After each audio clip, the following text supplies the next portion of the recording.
All right. Hey there, everyone, and welcome to this episode where we're going to talk about intrusive thoughts and how to overcome them. So, my name's Matt Codde. I'm a licensed clinical social worker, and in this episode, like I said, what we're going to do is we're going to talk about intrusive thoughts because it's a question that I've been getting a lot recently. Both online and with my one-on-one clients as well.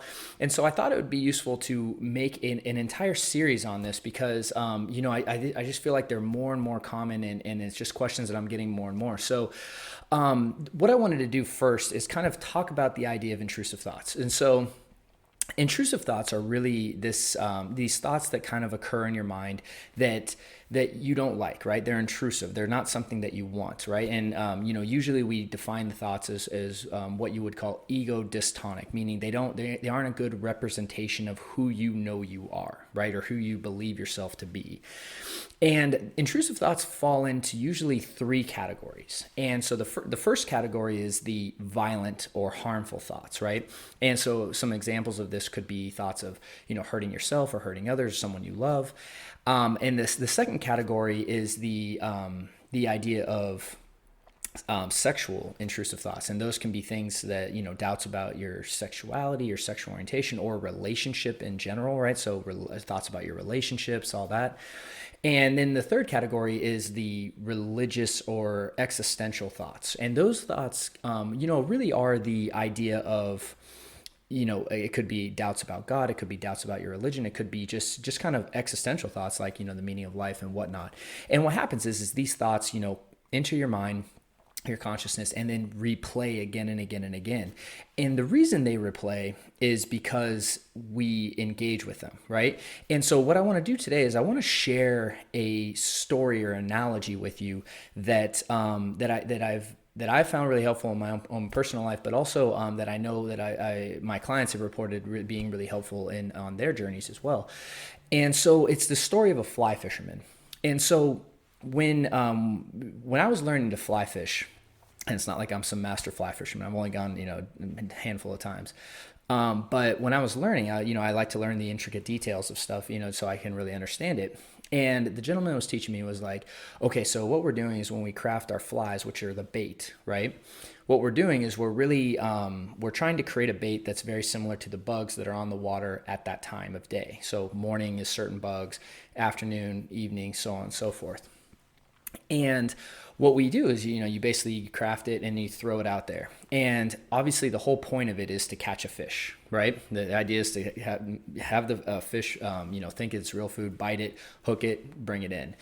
And when we talk about OCD, I think it's such a perfect parallel to how OCD works and anxiety works in the mind. And what I mean by that is OCD is always crafting and coming up with thoughts that, are going to be tailor-made to your specific fears and doubts and worries, right?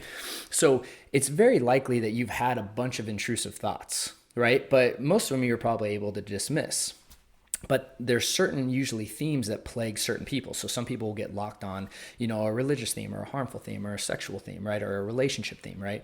And it will just replay and replay and replay. And the reason that it replays is one, because it's a sensitive area to you, right? And also is because you bit on the bait. And so like any good fisherman, if a fish bites on a bait, you're going to keep using that bait, right? And then eventually you'll even probably tell your friends like, oh, hey, this bait worked really well here.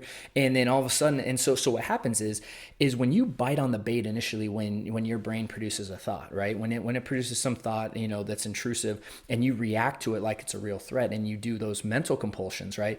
Like thought suppression, analyzing, ruminating, thought replacement, counting, mentally praying about it, all of that stuff. What you're doing is you're showing your brain that thought was really was dangerous, right? That it's something that it's actually a threat, and you're conditioning your brain to essentially produce more of them, right? And just like and with the fisherman parallel, what your brain's going to do, it's going to start throwing it more and more in your awareness. And the more and more you react, it's kind of like you're taking the bait each and every time you react. So the trick is to essentially to not take the bait, right? Like that's just the kind of overall concept when it comes to dealing with intrusive thoughts is to not take the bait. And what I mean by that is not react in a way that's going to reinforce the thought and keep your mind producing it, right? We want to just, and so essentially, if you're a fish and a fisherman's, coming after you and throwing bait, all you need to do to not get caught is not take the bait. And you can just wait it out, right? You can just keep going and just kind of let the bait keep coming, And what happens is eventually, if you don't take the bait, the fisherman will give up, right? And that's what happens all the time, right? If a fisherman is not catching something in a certain spot, he moves, he gives up, he lets go. And the same thing holds true with intrusive thoughts, right? If we just let the presence of the thoughts come and we don't react to them in a negative way and try to control them or get rid of them, what happens is that we're teaching our mind that those thoughts aren't really that important, and we can let them go and move on, right? And that really is the parallel that I want to share with you here in this episode, is this idea that, hey, look, you don't need to react. In fact, everything you're doing to try to control and get rid of the thoughts is actually what's keeping them going and keeping them and making them worse. So when it comes to, how to deal with intrusive thoughts, the whole question is backwards, because thinking that you need to do something is the problem, right?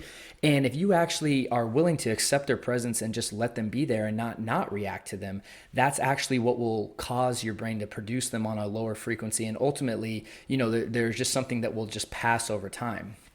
And that is kind of the overall trick. When it comes, it's a paradox, right? It's like the harder you try to get rid of them, the more and more they're going to come. And when you actually stop trying to get rid of them, that's what actually kind of lets your mind kind of like process them and then realize that it doesn't need to keep producing them. And so that fisherman parallel is so perfect, because you need to realize, like, OCD and anxiety, it's crafting that perfect bait for you, right? It's like, okay, I know this is going to work. And then it worked last time, and it's tossing it out there.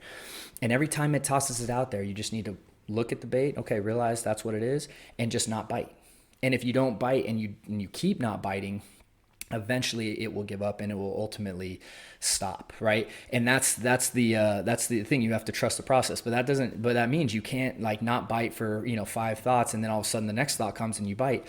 Again, it's just reinforcing it. So the trick to not getting caught is to not take the bait, right? And that is so crucial when it comes to intrusive thoughts. And so what I'm going to do as we move forward here is I'm actually going to create an entire series on very specific intrusive thoughts. So all the different thoughts or common themes, from harmful, from sexual relationships, and from religious. And I'm going to talk about different case studies and kind of things that the thoughts and then how to deal with specific thoughts, because I know I've been getting a lot of requests for that. So, again, I hope you found this episode helpful, and I really hope that this idea of that fisherman, I hope it's something you can take with you on your journey, because I know it's been helpful for me, and I know I've gotten a lot of feedback that it's really helpful for others on their journey as well. So, again, I hope it's helpful, and please take it with you, use it.